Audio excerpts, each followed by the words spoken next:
Well, in his first interview with international media since being removed from power, he tells me, that is Imran Khan, how he believes the United States interfered to have him ousted.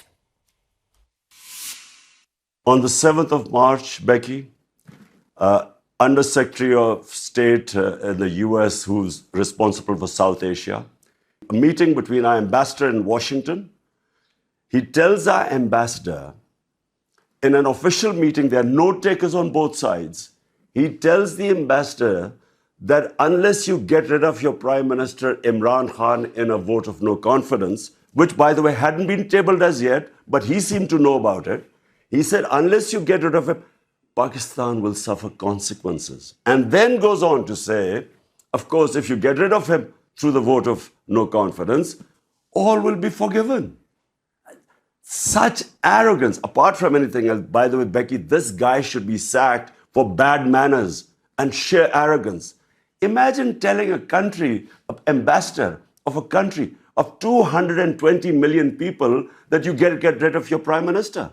So this is where it started. The next day, this vote of no confidence is tabled in our parliament.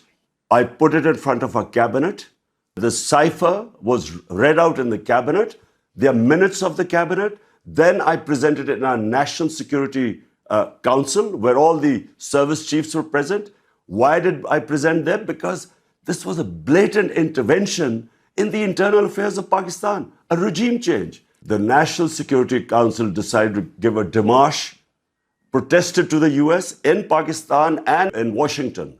We issued it. This is all minuted. Then we presented it to the Parliament Committee, then the Speaker of Parliament, then the President of Pakistan, who has this cipher, he sent it to the Chief Justice of Pakistan that there should be an inquiry held in this blatant interference in the internal affairs of Pakistan. Pakistan's new foreign minister says the United States and his country are entering a new engagement after what has been years of strained relations. And you and I have talked about those strained relations under your premiership. Do you believe, for the sake of Pakistan, that it is better to have a good relationship with the United States? Becky, I had perfectly good relationship with the Trump administration. It's only when the Biden administration came and it coincided with what was happening in Afghanistan. And for some reason, which I still don't know, they never got in touch with me. There was no US ambassador to Pakistan. I have no idea. My point is very simple. 220 million people of Pakistan elected me. My first responsibility is to the people of Pakistan. My responsibility is for the well-being. We have 50 million people living below the poverty line.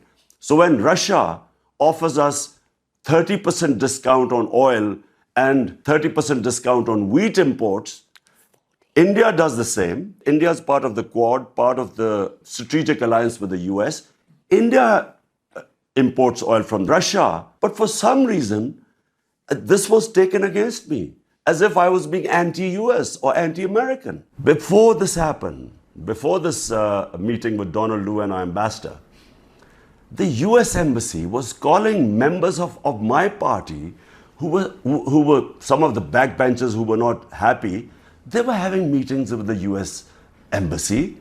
What were they meeting them? And they were the first ones who then jumped ship. And they were the ones who then offered $1 million each to buy my other members of parliament who actually jumped ship later on. Why would the US Embassy be interested in backbenchers of our party? So is the current government an American implant? It's with their blessings.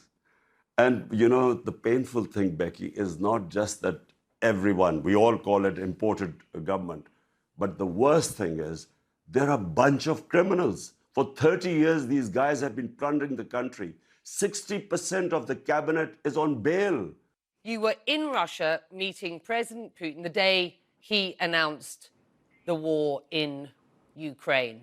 The optics didn't and don't look good. This visit was planned a long time back, and all the stakeholders in Pakistan were on board. The military wanted hardware from the Russians. We wanted oil. There was a gas pipeline which was which was being negotiated for the past 6 years before my government came in. So this trip was planned a long time before. How would I know that the day I land in Moscow, President Putin decides to go into Ukraine? I wasn't supposed to know that. Do you regret that? I would regret if we had known about the invasion and then I had gone in, I guess I would have regretted it, because I do not believe in military solutions. I have opposed all military ways of achieving political ends. But I wasn't supposed to know.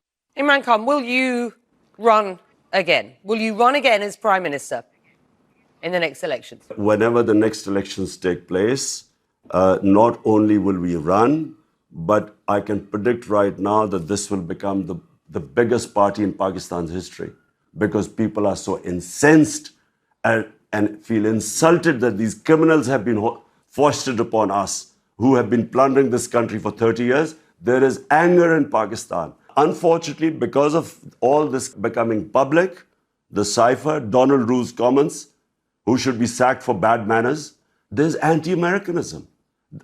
Because you know that so many regime changes, whether US, like in Iran, Prime Minister Mossadegh, like in South American countries, when unpopular governments are foisted on a people, the resentment then goes against the US. And unfortunately, yes, there is anti-Americanism right now.